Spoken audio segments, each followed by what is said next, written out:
నమస్కారం. ఆనందం ఎక్కడుంది, సంతోషం ఎక్కడుంది?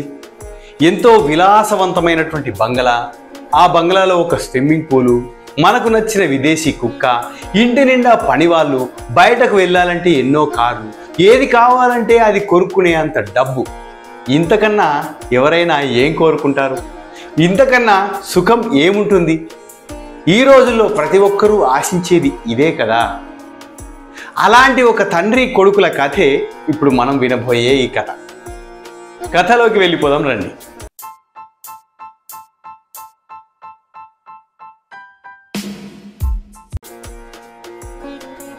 నాగేశ్వరరావు చాలా ధనవంతుడు. ఒకరోజు కొడుకును తీసుకొని ఒక కుగ్రామానికి వెళ్ళి అక్కడ ప్రజల జీవన శైలిని చూపిస్తున్నాడు.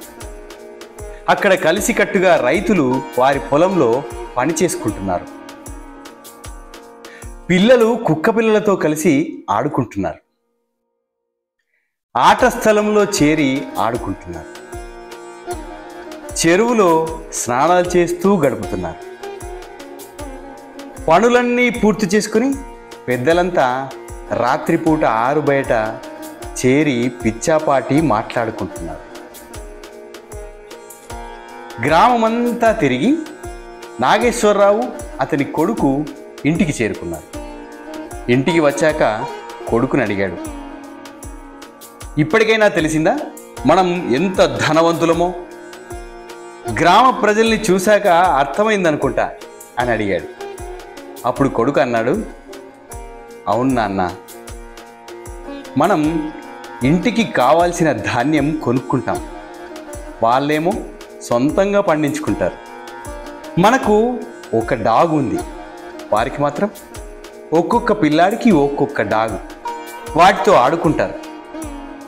నేను ఆడుకోవాలంటే వీడియో గేమ్స్, కంప్యూటర్ గేమ్స్ ఇంట్లో ఉండి ఆడుకోవాలి. వారికి మాత్రం చాలామంది స్నేహితులు, ఊరంతా ప్లేగ్రౌండే, వారు ఎంత ఆనందంగా ఆడుకుంటున్నారు నాన్న. మనకు ఒకటే స్విమ్మింగ్ పూల్ ఉంది, వారికి మాత్రం ఎన్నో చెరువులు, ఎక్కడంటే అక్కడ స్నానం చేస్తారు, ఈత కొడతారు. మనకు ఇంటికి సీసీ కెమెరాలు, వాచ్మెన్ కావాలి, వారికి మాత్రం ఊరంతా స్నేహితులు, వారే రక్షకులు. మనం కరెంటు పోతే పిచ్చెక్కిపోతాం, వారు మాత్రం పిల్లలు పెద్దలు అందరూ నక్షత్రాల వెలుతురులో ఆరు బయట ఎంతో హాయిగా గడుపుతారు.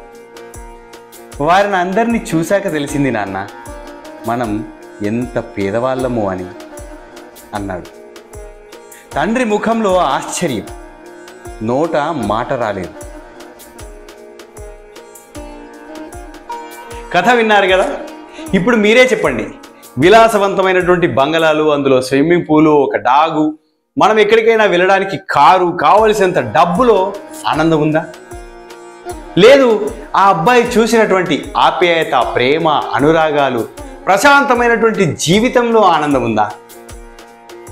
మీరు ఎందులో ఆనందం ఉంటుందో కామెంట్ బాక్స్లో మీ అభిప్రాయాన్ని తెలియజేయండి. ఇలాంటి అద్భుతమైనటువంటి కథల కోసం మన ఛానల్ని సబ్స్క్రైబ్ చేసుకొని లైక్ చేసి షేర్ చేయడం మాత్రం మర్చిపోకండి.